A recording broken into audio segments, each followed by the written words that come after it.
Sənə hamıdan gözəl dedim, gəlmədin. Şeir dedim, qəzəl dedim, gəlmədin. Sənə hamıdan gözəl dedim, gəlmədin. Sənə hamıdan gözəl dedim, gəlmədin. Sən sonu həsrətlə bitən haram sevgisən.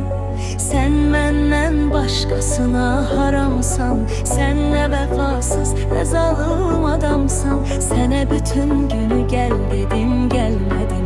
Sən nə vəfasız, nə zalım adamsan. Sənə bütün günü gəl dedim, gəlmədin.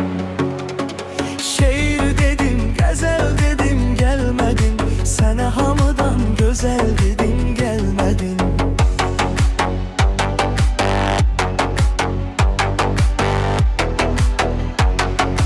Qalma mənə biganə, məni bağışla. Oldum belə divanə, məni bağışla. Uydu bir bəhanə, məni bağışla.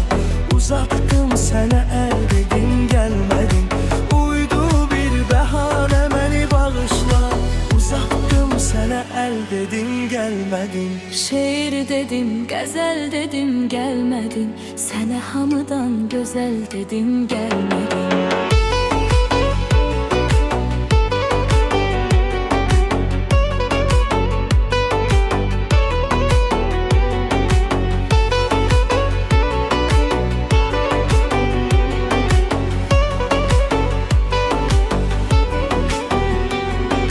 Mənə elə hal vermisən, gözüm çaşıb qalmışam. Səndən özgəni görmür, gözüm çaşıb qalmışam. Mənə elə hal vermisən, gözüm çaşıb qalmışam. Səndən özgəni görmür, gözüm çaşıb qalmışam. Eşqə dillənirəm mən, necə sevdadayam.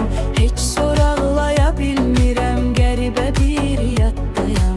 Sən ayrı dünyadasan, mən ayrı dünyadayam. Necə olacaq axırımız, bizim çaşıb qalmışam. Necə olacaq axırımız, gözüm çaşıb qalmışam. Mənə elə hal vermisən, gözüm çaşıb qalmışam. Səndən özgəni görmür, Gözüm çaşıb qalmışam. Balaca ürəyə bir böyük sevgi sığışdırmışam. nurdan da betəri. Kədəri yığışdırmışam. Orada bir eşq alamışam, bir eşq alışdırmışam. İndi özümü yandırır, gözüm çaşıb qalmışam. İndi özümü yandırır, gözüm çaşıb qalmışam. Mənə elə hal vermisən, gözüm çaşıb qalmışam. Səndən özgəni görür,